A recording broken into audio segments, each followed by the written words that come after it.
This is gonna be a fun one, guys. So this is not the Xhover Stingy. This is actually the Xhover Stingy Clone made by a company called Puda.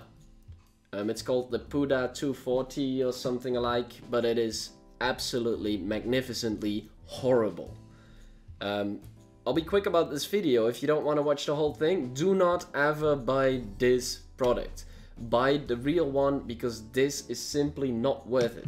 And they say like you get like what you pay for when you buy a clone, or when you buy a product that is just cheap in general. But you do not get what you pay for. This is 30 euros and it is not worth 20.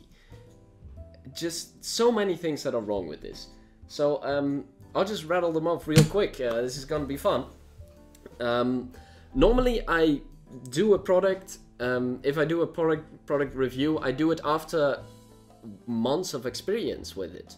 I do not want to do a first impression review, but I bought this thinking I can make a freestyle quad that is really cheap, right? Well, I was wrong, because I'm gonna have to buy a different frame, because this is so shitty. Let's start off with the carbon quality.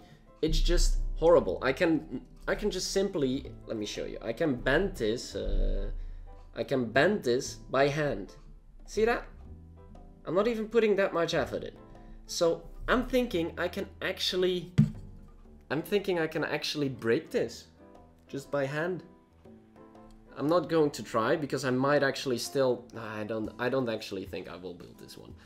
But I could actually probably break this by hand, which is ridiculous already. Second thing is, I opened up the package and this was covered in carbon dust. I do not want to find carbon dust in a package I just opened. That's just super unhealthy. Like, why? Just clean that shit off. Third thing is they chamfered the arms just like in the original design. However, they did it really shittily. Like, it looks like it's done by hand. You can see the damage that they did with the tools. And they basically decided, you know what? Since we're scummy and we're making a clone of a product that is really cheap, let's make it really, really cheap.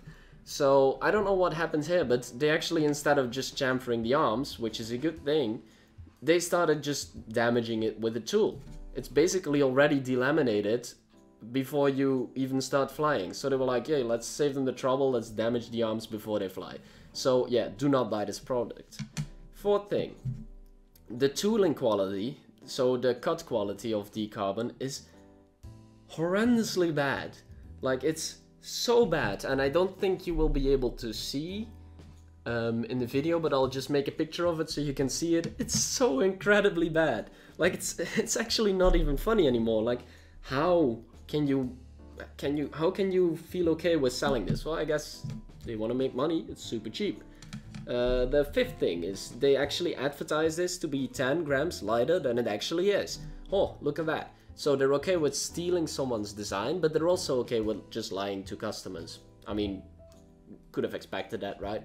So yeah, this is not worth the 30 euros they're asking for. If you want something good, I can actually keep going, by the way. This is, let's say, 6th, 7th, where are we? The battery pad, horrible. Just put some duct tape on it, on the carbon, and you will have something that has that slides less than this battery pad. It's just, it's not sticky at all. Like, it's so bad. Oh, and then the biggest one out of all, I almost forgot. See this camera plate? So they go for a copy of a frame made by someone else's hard work, and they mess it up anyway. Like, it shouldn't be too hard to get a one-to-one copy of something, right? Well, apparently it is, because this camera plate is too big, which results in, if you put on the top plate, you will have to actually bend it. Luckily, the carbon bends real easily, right? So that's not too big of a problem. But you'll actually have to bend it to get it to attach to the standoffs. So I'll show a picture of that as well. It's really weird. I don't know how they managed to still sell this.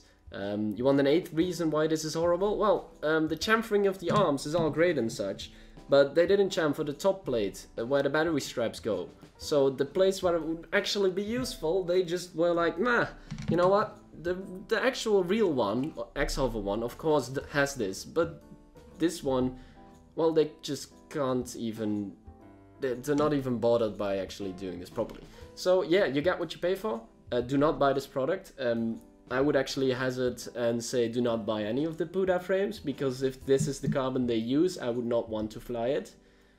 And yeah, I'll just end up probably, I'm pretty sure I'll just end up buying the real Stingy frame, because it's a good frame design. But yeah, do not buy this knockoff, because it's absolutely horrible. So I'll just leave you with some words by Stinger Swarm, the guy that this frame is of. He basically, together with Xhover, made this frame, right? So he said that even though people think that he gets rich off of these things, he really doesn't. He said he makes more money with a t-shirt than he does with a frame, and that is not in total sales, that is per sale. So a single sale of his Xhover frame gets him less money than a single sale of the t-shirt. So there is a lot of effort and money going into that frame, and that explains the costs as well. But imagine that he's not actually making that much money of it on it, so it's not a huge markup as you would expect. So yeah, do not buy this frame. Do not buy this frame. Do not buy this frame. Just buy the real one. Don't bother with this one. So yeah, that's it. I'll speak to you guys in the comment section. And if you have any suggestions for a good but relatively cheap frame, I'd love to hear them, because I'm still on the lookout for a good freestyle frame. I'll speak to you guys in the comment section.